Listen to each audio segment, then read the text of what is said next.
Hello students, today we are going to start our winter assignment. ये winter assignment में आपके 37 questions हैं जो कि आपके एनुअल एग्ज़ाम्स में आने वाले चैप्टर्स लिए गए हैं. इसमें अराउंड 7 चैप्टर्स से रिलेटेड क्वेश्चंस मैं डाल रही हूँ. जैसे कि चैप्टर नंबर 14 आपका फाइबर फ्रॉम फैब्रिक, आपका चैप्टर नंबर 2 है. इसमें सभी चैप्टर्स जो हैं ये आपके एनुअल एग्ज़ाम्स में आने हैं. मिक्स क्वेश्चंस हैं, सब्जेक्टिव भी हैं, ऑब्जेक्टिव भी हैं. इसमें क्वेश्चन नंबर 1 है आपका, name the fibre obtained from the flax plant. चलिए अब हम शुरू कर रहे हैं, तो अपनी कॉपीज़ भी निकाल लीजिए और इन आंसर्स को साथ के साथ करते जाइए. तो फ्लेक्स प्लांट से हमें कौन सा फाइबर मिलता है? That is your linen. Linen जो है ये हमें फ्लेक्स प्लांट से मिलता है. Question number 2, right the meaning of term battery. Battery जो है वो सेल के कॉम्बिनेशन से बनती है, तो we are going to write the answer like this. A combination of electric cell is known as battery. Question number 3, define revolution. ये question आपने एसएसटी में और साइंस में कई बार पढ़ा है. What is revolution? रेवोल्यूशन जो है इसमें कोई भी ऑब्जेक्ट जब दूसरे ऑब्जेक्ट के आसपास नियरली सर्कुलर पाथ में मूव करता है, उस पाथ मोशन को हम बोलते हैं रेवोल्यूशन. जैसे कि हमारी अर्थ जो है वो सन के आसपास एक एलिप्टिकल ऑर्बिट में मूव करती है और इस मोशन को हम रेवोल्यूशन कहते हैं. इसकी डेफिनेशन रहती है, when an object keep on moving in a nearly circular path around a central point, we call such a motion as revolution. Example, motion of earth around the sun. Question number 4, name the thin metal wire inside the electric bulb. electric bulb के अंदर जो thin metal wire होती है उसे क्या कहा जाता है? ये हमारा ग्लास फिलामेंट है. ये हमारे उसके अंदर 2 वायर्स होती हैं. ये मेटल कैप है. इसके अंदर जो ये कॉइल्ड वायर है, ये उसके बारे में बात कर रहे हैं इस क्वेश्चन में. इस कॉइल्ड वायर को हम बोलते हैं filament. Filament is a thin metal wire inside the electric bulb. Question number 5, name one function of fruit. Fruits तो सभी को अच्छे लगते हैं. अपने फेवरेट फ्रूट का नाम जरा कमेंट सेक्शन में लिखो. Fruits are good source of nutrient. First function, it protects seed inside. Second function, जबकि एक पूछा था तब भी मैंने 2 लिखे हैं. जो भी आपको अच्छा लगे आप एग्ज़ाम में वही लिख सकते हैं अगर एक पूछा जाए तो. Question number 6, name the materials which let electricity flow through them. कौन से मटेरियल्स जो हैं वो इलेक्ट्रिसिटी को अपने में से पास होने देते हैं? जो इलेक्ट्रिसिटी को पास होने देते हैं ऐसे मटेरियल्स को हम बोलते हैं कंडक्टर्स. इनमें इनका एग्जाम्पल आप लिख सकते हैं. मेटल्स जो हैं ज़्यादातर वो जो है हमारे कंडक्टर होते हैं. वाटर भी हमारा कंडक्टर्स में आता है.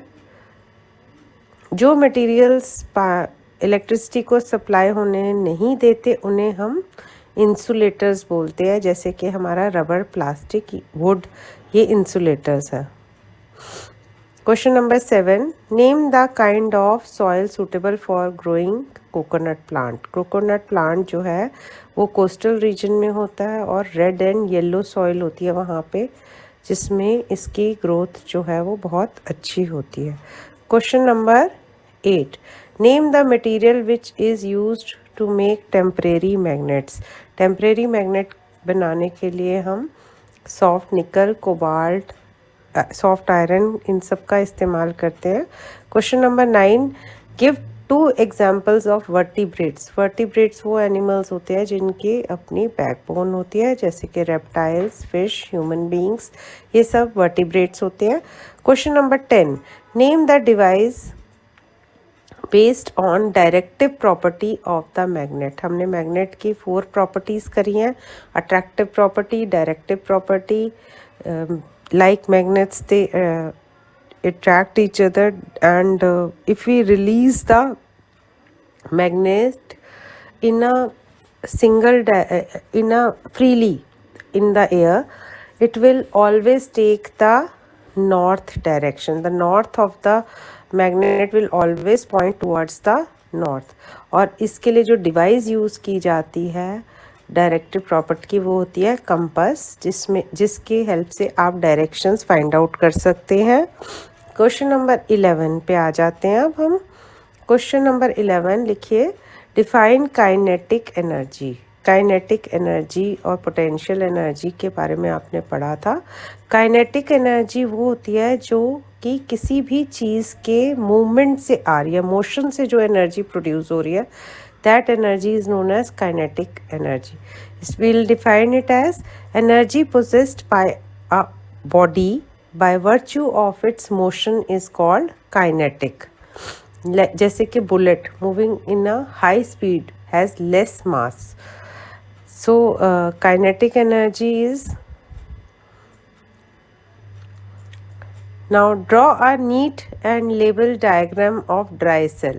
ड्राई सेल का ये डायग्राम आपको ड्रॉ करना है। जब हम ड्राई सेल को देखते हैं तो इसमें जो ये होता है, ये मेटल का केस होता है, this is known as zinc case. ये ड्राई सेल का नेगेटिव पार्ट वो होता है टर्मिनल। उसके बाद इसके बीच में एक ब्लैक कलर का रॉड निकलती है। अगर हम आप इसको ब्रेक करके देखें तो this rod is known as carbon rod. यहाँ पे उसके मैग्नीज डाइऑक्साइड होता है। उसके बाद नेक्स्ट आपका यहाँ पे केमिकल होता है अमोनियम क्लोराइड। और ये जो ऊपर मेटल कैप लगी होती है, ये सेल के पॉजिटिव टर्मिनल की तरह काम करती है। ये डायग्राम जो है आपने अपनी नोटबुक में ड्रॉ करना है। Shall I move to the question number 13। Question number 13, briefly explain the role of nerves in the nervous system. हमारी जो नर्वस सिस्टम है उसमें बहुत सारी नर्व्स होती हैं। Nervous system is made up of billion of nerve cells which carry messages throughout the body. The messages travel through the cell as a small electric current called nerve impulses। यहाँ पे spelling थोड़े से गलत है nerve के, उसको ठीक कर लीजिएगा। NERVE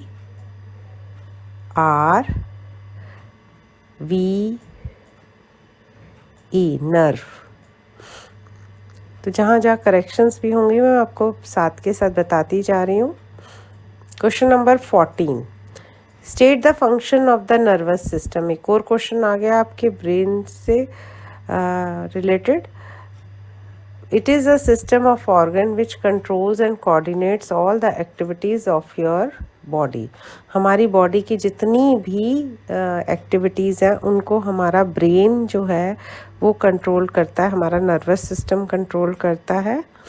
question number 15, state 2 different uses of light energy. Light के 2 इम्पॉर्टेंट यूजेस हैं कि लाइट जो है वो प्लांट्स यूज़ करते हैं, किस लिए, नीचे लिखो प्रोसेस का नाम। They prepare their food by the help of this process।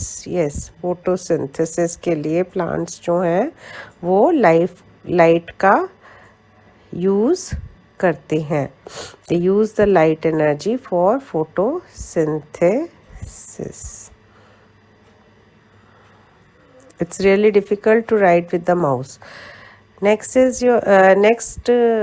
is it is a source of electric energy. हम लोग जो है नाइट में बिना लाइट एनर्जी इलेक्ट्रिसिटी के नहीं देख सकते, तो लाइट जो है वो हमारे लिए बहुत इम्पोर्टेंट है। उसके बिना हमारी आइज़ भी जो है वो वर्क नहीं कर सकती। तो light energy is important source. It help us to see also, we can write in this question। Question number 16, explain the role of diaphragm in the process of breathing। आपको पता है हमारी जो lungs हैं वो अपने आप से मूव नहीं कर सकती, उनकी मूवमेंट के लिए ज़रूरी है डायफ्राम। डायफ्राम जो है मसल्स हैं जो कि हमारे रिब्स को, चेस्ट वॉल को सेपरेट करती है हमारे लोअर एब्डोमेन के ऑर्गन से। जब ये एक्सपैंड होती है या कॉन्ट्रैक्ट होती है तो उसकी हेल्प से हमारी लंग्स जो हैं वो मूव करती हैं। Lungs can not move by themselves, अपने आप से मूव नहीं कर सकती। It is the movement of diaphragm and the muscles between the ribs of the chest wall that cause the expansion and contraction of the lungs. This breathing takes place.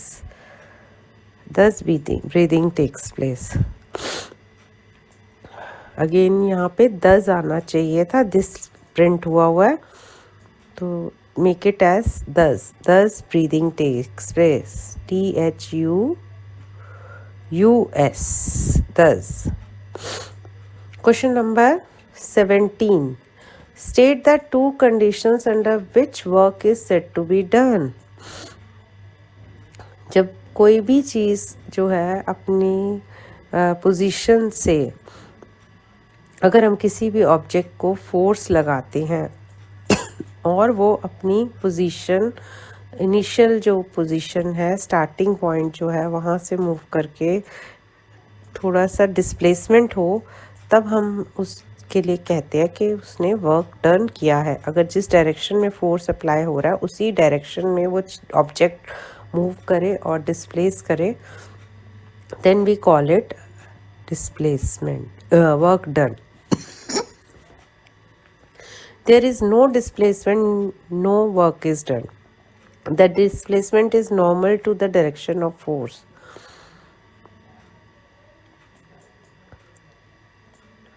Next is name three different forms of energy. First is your potential energy, mechanical energy, chemical energy. You can also write kinetic energy, solar energy. You can use other examples also.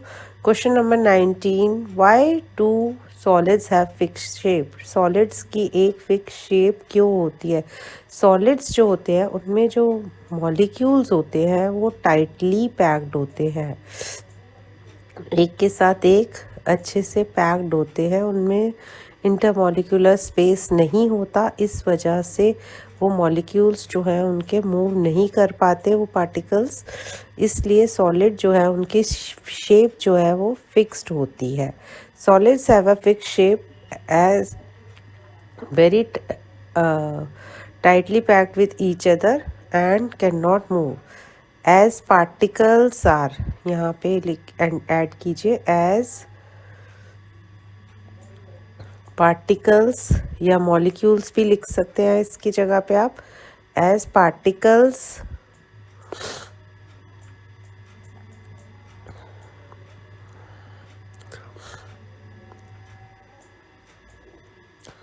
in them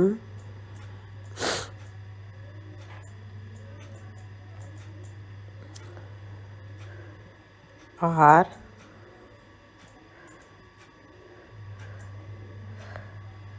question number 20.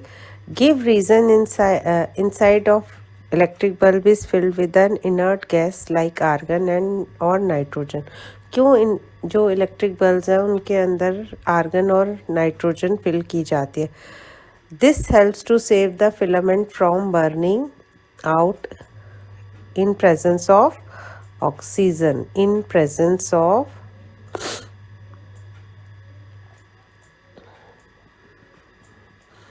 हम argon और neon जो है वो एक nitrogen जो है वो एक इनर्ट गैस है जो जल्दी से ऑक्सीजन के साथ रिएक्ट नहीं करती। इस वजह से बल्ब में जो है नाइट्रोजन और आर्गन फिल की जाती है, जिससे कि जो बल्ब के अंदर फिलामेंट है वो ऑक्सीजन से रिएक्ट करके बर्न ना हो, ऑक्सीजन रिमूव कर देते हैं उसमें से। Question number 21. Define respiration. Respiration क्या होता है? Respiration is the process in which oxygen is taken and carbon dioxide is release from the body. Question number 22. Right any two functions of the skeletal system. Skeletal systems के कोई भी दो function लिखिए। Number 1 is it provides the body its shape. ये हमारी body को shape और size देता है। Number 2 it helps in movement. Number 3 भी है एक इम्पॉर्टेंट फंक्शन कि it protects inner delicate organs. Question number 23 ये आपके चैप्टर 14 से है। Where is coir obtained from? Coir कहाँ से मिलता है? कॉयर जो है वो हमें कोकोनट की बाहर की कवरिंग जो होती है उस पे जो ब्राउन कलर के थ्रेड लाइक सब्सटेंस होता है उसको हम कॉयर बोलते हैं। It is obtained from the outer covering of coconut. Question number 24 give brief outline of the process of excretion by kidneys in human body. Human beings में जो kidneys है उनके बारे में एक्सप्लेन करो, उनका स्ट्रक्चर एक्सप्लेन कीजिए। Kidney is a red coloured bean shaped organ. ये जो किडनीज हैं ये रेड कलर की होती हैं और बीन की शेप यानी कि राजमा जैसे जो शेप होती है वैसी शेप की होती हैं। ये दो होती है हमारी बॉडी में, right kidney and left kidney, which filter out harmful waste. ये हमारी बॉडी से हार्मफुल वेस्ट जो है उनको रिमूव करती है from the blood in the form of yellow coloured liquid called urine. Urine की फॉर्म में ये बाहर आता है सारा waste. It in this way it purifies the blood. इस तरह से वो हमारे ब्लड को प्योरीफाई करती है। It also removes excess water from the blood. Extra water जो आपके ब्लड में होता है उसे भी रिमूव करती हैं kidneys. Question number 25 I hope आपको इस तरह से इजीली याद हो रहे होंगे आंसर्स। कमेंट सेक्शन में लिखते रहा करो अगर कोई प्रॉब्लम आ रही है तो। What will happen if the magnet are not stored properly? अगर हम मैग्नेट को सही से स्टोर नहीं करेंगे तो क्या होगा? Suggest one way to store a magnet. If the magnets are not stored properly, they will lose their magnetism. यानी कि उनके अंदर की जो मैग्नेटिक पावर है वो ख़त्म हो जाएगी। Magnets are stored properly in magnetic keeper. Magnets को स्टोर करने के लिए हम मैग्नेटिक कीपर का इस्तेमाल करते हैं। Two magnets with opposite poles are kept side by side with wooden partition in between and iron sheet on either sides of the poles. जब मैग्नेटिक कीपर में हम मैग्नेट्स को रखते हैं तो हम दो मैग्नेट्स को एक साथ रखते हैं जिसमें एक में हमारा नॉर्थ पोल एक साइड पे होता है और दूसरे का हमारा साउथ पोल जो है वो हम साथ साथ रखते हैं और उसके बीच में एक वुडन प्लैंक रख देते हैं और साइड पे हम आयरन की शीट रख देते हैं जिससे कि उसकी मैग्नेटिज्म जो है वो ख़राब नहीं होती। Question number 26 why do we need to use fresh soil for cultivating jute plant every year? Jute जो है वो पूरे सॉइल की फर्टिलिटी ले लेता है और न्यूट्रिशन फिनिश हो जाता है सॉइल में, तो इसलिए हमें हर साल जूट जो जब ग्रो करना होता है तो हमें नई सॉइल की ज़रूरत पड़ती है। Jute plant also uses up the fertility of the soil to a large extent, therefore fresh soil is needed every year for growing jute plant. Question number 26 का B part, state any two uses of jute. Jute के दो uses बताइए। Jute is used for making ropes, gunny bags, carpets and mats. Jute के दो uses है कि jute जो है वो इन सब कामों में इस्तेमाल किया जाता है। Question number 27 complete the table given below by for the type of energy formation that takes place in different devices listed there. अगर हम इस टेबल को ध्यान से देखें तो इसमें यहाँ पे डिवाइस पूछा हुआ है और फिर एनर्जी किस से किस में चेंज होती है। इलेक्ट्रिक बल्ब हम जब ऑन करते हैं तो हम इलेक्ट्रिसिटी का यूज़ करते हैं, तो इलेक्ट्रिकल एनर्जी चेंज हो रही है लाइट एनर्जी में। इसी तरह से stone raise release from a stretched catapult. Catapult means गुलेल। जब हम कैटापुल्ट को पुल करते हैं तो उसमें जो पोटेंशियल एनर्जी होती है स्टोन के अंदर वो काइनेटिक एनर्जी में कन्वर्ट हो जाती है। थर्ड एग्जाम्पल है आपका क्लॉथ्स ड्रायर। क्लॉथ्स ड्रायर में हमारी इलेक्ट्रिक एनर्जी इस्तेमाल होती है और ड्रायर क्योंकि मूव कर रहा है तो वो काइनेटिक एनर्जी और हीट एनर्जी में कन्वर्ट करता है इलेक्ट्रिकल एनर्जी को। Question number 28, Why should we always dry our hands before touching an electrical appliance or a switch?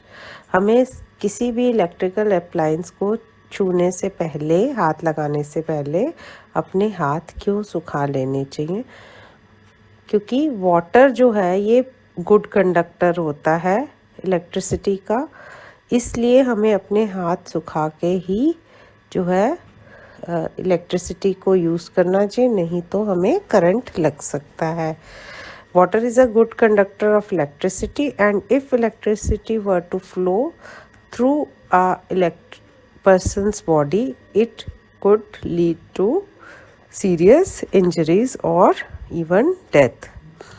Question number 29th, what is the difference between applying a force and doing a work? दो ये question आपके इस बार के annual exam में नहीं आना, but क्योंकि आपके विंटर असाइनमेंट में ये प्रिंट हो गया है तो आप इसे करेंगे ज़रूर, मगर ये इस बार के एनुअल एग्ज़ाम में आपका ये क्वेश्चन नहीं आएगा, तो आपने करना ज़रूर है। क्वेश्चन नंबर 29 मैं चेंज नहीं कर रही हूँ, ये वर्क चैप्टर से है आपका question. Applying force means applying a push or a pull. Example, a porter keeps standing at a place while holding a suitcase. In this case, person is applying force. Doing work means when certain force is applied on an object and the object tends to move in the direction of the applied force.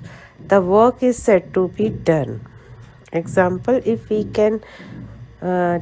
take a wooden table and move it, work is said to be done as we are applying force and it has displaced. Let's come to question number 30. How are cloths important for us? Cloths are important for us as they protect us from heat, cold, rain and germs. Question number 30 का एक B part भी है, आपको attempt भी जब answer sheet में करना है तो इसी तरह से करना है, 30B 30A ऐसे लिख के, ठीक है। क्योंकि जब मैं इस बार आपके एग्ज़ाम्स ले रही थी तो मुझे बस यही प्रॉब्लम आई है कि आप ऑर्गेनाइज वे में पेपर करना नहीं जानते, तो लिख लिख के प्रैक्टिस ज़रूर करें अपने टेस्ट की। क्वेश्चन नंबर 30 का बी पार्ट है, इसमें स्पिनिंग और वीविंग की डेफिनेशंस आप लिखेंगे डिफ्रेंशिएट करने के लिए। Process of twisting the raw fibres together to make a yarn is called spinning. Process of making clothes from a yarn is called weaving. Question number 31, differentiate between natural and synthetic fibers. Natural fibers obtained from the natural sources like plants and animals is called natural fibers. Synthetic fibers made from chemicals that are prepared in the factories. Question number 31B, state any 3 advantages मतलब फ़ायदे of synthetic fibres over a natural fibres. क्यों synthetic fibres better है natural fibres से, ये आपको उसके 3 advantages बताने हैं। 3 advantages of synthetic fibres are over natural fibres are, synthetic fibres are wrinkle free, उनमें सिलवट नहीं आते। Synthetic fibres have fast colours, उनके कलर्स जो हैं जल्दी से ख़राब नहीं होते, फेड नहीं होते। दे डू नॉट श्रिंक, और वो धोने पे श्रिंक भी नहीं होते, यानी कि छोटे सिकुड़ते नहीं हैं, छोटे नहीं होते। Question number 32, differentiate between magnetic and non magnetic material. Magnetic material are those materials which get attracted towards the magnet, जो मैग्नेट की तरफ अट्रैक्ट होते हैं मटेरियल, उन्हें हम मैग्नेटिक मटेरियल बोलते हैं। Non magnetic material, those which do not get attracted towards a magnet are called non-magnetic material. जो मैग्नेट की तरफ अट्रैक्ट नहीं होते। Give one example each of magnetic and non magnetic material. Magnetic material का example है आपका iron और non magnetic material का एग्जाम्पल है plastic. Question number 33, a student while performing an experiment in the science lab connected an electric bulb to an electric cell through an electric switch. He noticed that the bulb did not glow when the electric switch was set in the on position. Mention any 3 reasons for this observation. The 2 reasons could be: 1, the bulb may be fused. The second is wires are not connected properly. Yes, these are the 2 symbols. You have to draw these symbols, battery or connecting wire ka. This is the symbol of battery and this is the symbol of connecting wires. Write the correct sequence or the names of the steps involved in production of cloth: collecting the fibers from different sources, spinning, weaving, dyeing, printing, finishing, tailoring. Draw a neat and label diagram of respiratory system, human breathing system. This is also given in your book. This question number 36. Describe the method of centrifugation using an appropriate example. Centrifugation is the method used to separate the fine particles suspended in a liquid by rotating the mixture at a high speed. Example, cream from a milk. Question number 37. Explain the difference between rest and motion. Give 2 examples of each. Rest. जब किसी भी object की position change नहीं होती तो हम उसे बोलते हैं कि वो रेस्ट पे है। एग्जाम्पल आपका hill, house, trees. The object is said to be at rest if it does not changes its position with respect to its immediate surrounding. Next is your motion. The object is said to be in motion if it changes its position with respect to its immediate surrounding. Example, rain, fall. So इसके साथ आपके